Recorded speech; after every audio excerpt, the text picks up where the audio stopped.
Hello, friends. My name is Eliana, and I am a children's instructor at the Elkridge branch of the Howard County Library System. I want to talk to you today about voting. To vote means to make a choice to help a group decide. When lots of people vote, we call it an election. A very special holiday about voting is coming soon, right at the beginning of November. Election Day. Can you guess what happens on this day? Maybe you've heard grown-ups talking about this lately. On Election Day, it's time to vote for the people we want to be our country's leaders. Leaders are in charge of the rules and laws. What's so important about voting for leaders? Well, let's see why it might matter to you. Raise your hand if you want to be treated fairly. I do. Clap your hands if you want to have a say about what is fair. Well, voting in an election is the way people in our country can say what we think is fair and who the best leaders are. Voting is how we decide who will be the leaders in charge of the rules and laws. So, if you raised your hand or clapped or both, I bet you can see why voting is important. Okay, so the first thing we have to talk about is who are we voting for? Or who are the leaders in our country's government? Our government here in the United States has three parts: the legislative branch, the executive branch, and the judicial branch. There are lots of leaders. We can vote for the senators and representatives in the legislative branch. We can vote for the president and the vice president in the executive branch. We do not vote for the judges in the judicial branch. They're chosen by the president and confirmed. That means that the Senate has to say they agree. They're confirmed by the Senate. So now that you know some of the people who are elected by the voters, we're going to play a game while I show you a little bit more. This game is called Can You Find the Ballots? You can see this picture here. Here is a ballot. That's the name for a piece of paper where we can mark our vote to put it in the ballot box to be counted. While I talk, you can look for any ballots that are hidden in the pictures on the screen. The ballot will be very small when it's hidden in the photos. You see here, it's getting smaller and smaller. It's going to be small like that really tiny one in the photos. And we'll play 3 rounds of the game. After each round, I'll show you where each ballot was hiding, and you can see if you found them all. There are a different number of ballots hiding in each round. Okay, let's go. Can you find the ballots? This first picture shows senators and representatives, that's part of the legislative branch, remember? Listening to the president give a speech where he is talking about what's going on in the country. This speech is called the State of the Union Address. Senators and representatives are the leaders whose job is to make laws for the whole country. They are elected by voters.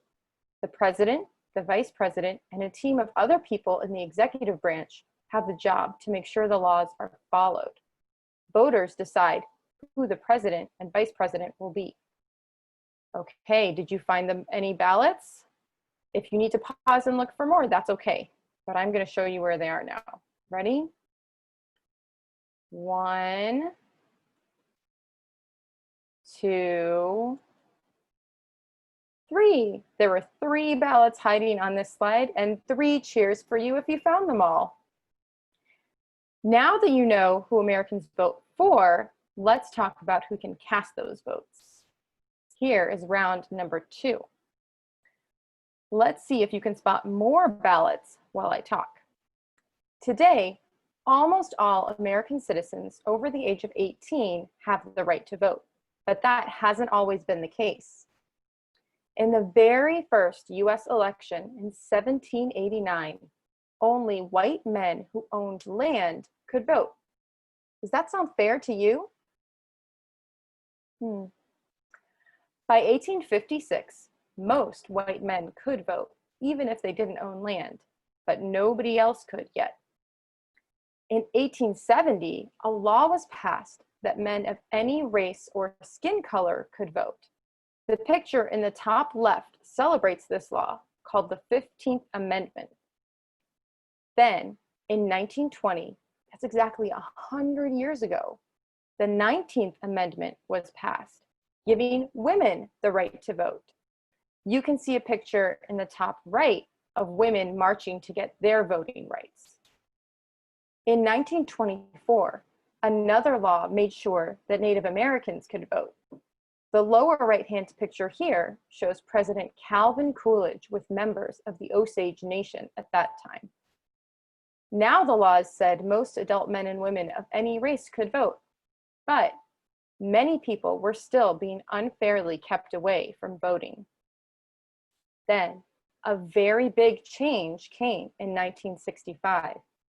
You can see a picture in the lower left-hand corner here of President Lyndon B. Johnson with Martin Luther King Jr. and Rosa Parks at the signing of the Voting Rights Act. This law made sure African Americans and non-English speaking Americans especially could vote without any unfair difficulties. A lot more people voted after that. Another big change came in 1971 when the voting age was lowered to 18 years old. Before that, Americans could only vote if they were 21 or older. You can see a photo in the middle of this slide from a protest in California to lower the voting age. Voter laws are still changing today. I wonder if the voting age will ever be changed again so that people even younger than 18 can vote. Do you think people younger than 18 should be able to vote? Whew, that was a lot of information. Did you spot all the ballots on this slide while I was talking? If you need to keep looking, you can pause the video before I show you where the ballots are. Let's check where they were hidden. 1, 2, 3, 4, 5. Wow, some of those were tricky. Good job if you found them all, and good job if you looked really hard even if you didn't spot all of them. Now that you know who can vote and who they're voting for, what is it like to vote? Well, it's a little different in different places. So this is round number 3 of Can You Find the Ballots? Keep an eye out while I talk. In normal times, people often vote in person by going to a certain place based on where they live. You can see in this picture that voting in person can involve waiting in line. It's great to see so many people participating. Sometimes people vote early to try to avoid waiting as long. Some states use paper ballots where voters mark their choices with pens. Some states have people vote using a special type of computer. But did you know that voters can also vote through the mail? This year during the pandemic, since it's not safe to have large groups gather inside buildings, many voters are hoping to vote on their ballots at home and mail them in to be counted. You can ask your grown-ups how they are planning to vote this year. Okay, I hid lots of ballots on this slide. Did you find them all? You can pause again if you need to keep looking. There are 1, 2, 3, 4, 5, 6, 7 ballots hiding on this slide. You have great eyes if you found them all. Give yourself a pat on the back. Okay, you know so much about how grown-ups vote now. Yay for you. But did you know there are ways that kids can vote too? Now it's your turn to vote. Instead of voting for a person in the government, you are going to vote about ice cream. So I will tell you your choices, and then you will vote when I say it's time. If you like vanilla ice cream, nod your head.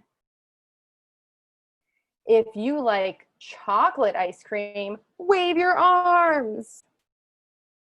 If you like a different kind of ice cream, stick out your tongue. Ready, set, vote. That's a lot of votes. Maybe some of you didn't choose one though. Maybe you don't like ice cream. Maybe you had a hard time deciding between the options. Maybe you had another reason for not voting. Sometimes grown-ups don't vote in elections, even if they can, and lots of them have good reasons. But let's think about why it's best for as many people to vote as possible. You can close your eyes while you think about this. Imagine that you are having a party and you invite 30 people to your party. You ask people to tell you about their favorite ice cream flavor when they let you know whether they're coming to your party, because you want to get whichever flavor of ice cream will make the most people happy. But then only 10 people tell you their favorite ice cream, even though all 30 people are coming to the party. If you get the flavor that most people who answered like, you still might not end up with the flavor that would be the most popular. Those 20 people who didn't answer could all like the flavor that you didn't get. So the more people who vote on what is important to them, the better we can try to do what everyone wants. You have learned so much today. You learned about the government leaders, the history of voting leading to who gets to vote today, and what it's like to vote. You even got to vote yourself. If you want to keep thinking and talking about voting at home, you could make a poster or drawing about voting. You can even share it with us at the email address that I'll show you at the end. You can also vote about things within your family. You might vote about which movie to watch, or what to have for dinner, or maybe a game that you want to play together. You can raise hands to vote. You can write down your votes on paper, or you could even use text or email to vote with friends and family that you can't be with in person right now. What do you think you could vote about? If you want to print your own ballot, you can use the PDF linked with this class, or you can design your own. You can also help your grown-ups make sure that they are registered and ready to vote in the elections coming up in November. This year, there are more challenges to voting, but it's still important, and it's worth it to get around the obstacles. And there are resources that can help people get around many of those obstacles. If anyone needs help figuring out what they need to do to vote, they can always ask the library to point them in the right direction. In fact, we're having lots of classes for grown-ups as well right now about voting, not just for kids. I'll link some resources here as well. And maybe your grown-up will even let you help them fill out their ballot when they vote. This list shows you where the pictures for this slideshow came from. And I have one more thing, because there's another way to be sure that everyone participates in our community by filling out the census. So grown-ups, I want to remind you that the 2020 census ends on September 30th. Completing the census helps our entire community, including the library. Please visit our website at www.hclibrary.org for more information and helpful links to complete the census. It's not too late. Thank you so much for watching. If you have any questions or comments, please send us an email at askhcls@hclibrary.org. And be sure to mention the class title, Let's Vote. Be safe and well, and don't forget to vote. Bye.